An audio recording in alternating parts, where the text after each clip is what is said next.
Attics, the places where we store memories, where forgotten relics of the past sit undisturbed, collecting dust, and where secrets of the beyond wait for someone to listen.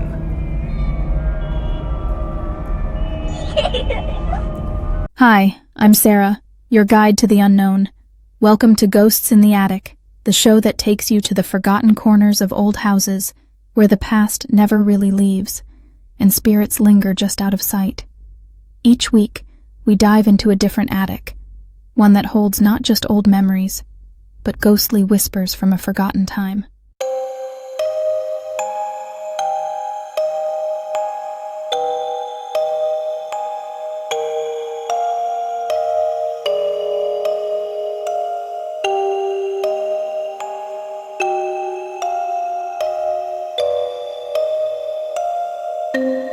Ghosts in the Attic is not your typical ghost hunting show.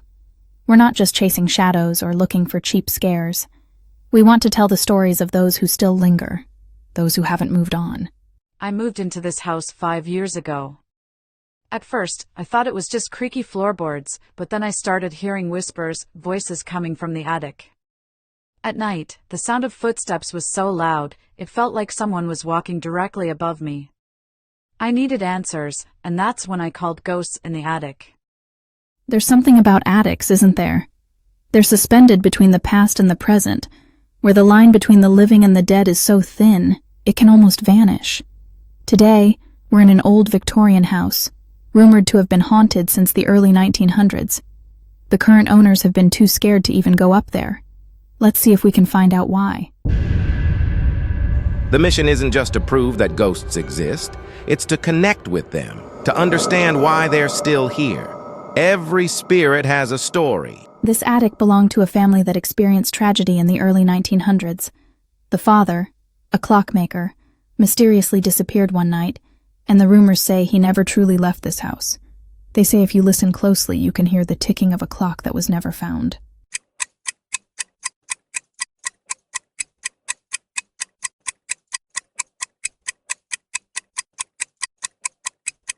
Did you hear that? It's like he wants to be found.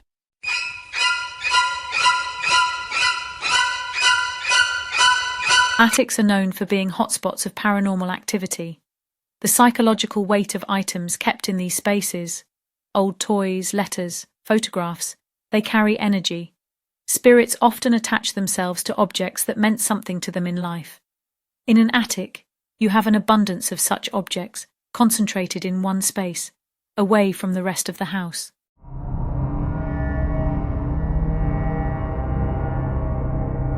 Tonight, we're trying something different. We'll be using an old clock identical to the one the owner was working on when he disappeared. Sometimes familiar objects can encourage spirits to interact.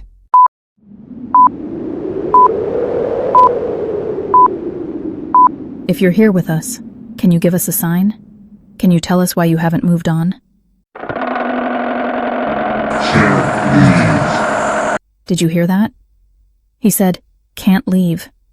It's moments like this that remind us. These spirits aren't here to scare us. They're stuck, and they need help. He's still here, still connected to the work he never finished. Sometimes, all they need is acknowledgement, to know they haven't been forgotten. Thank you.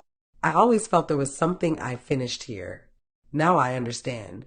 Every attic has a story, and every story deserves to be told. Ghosts in the Attic isn't just about ghost hunting. It's about bridging the gap between the living and the dead, about understanding the echoes of the past that resonate in our lives today.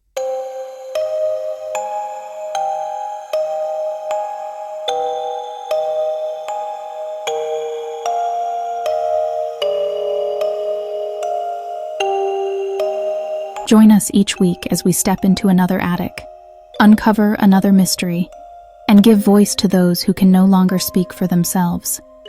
This is Ghosts in the Attic, where the past never truly leaves, and the spirits are closer than you think. Are you brave enough to join us?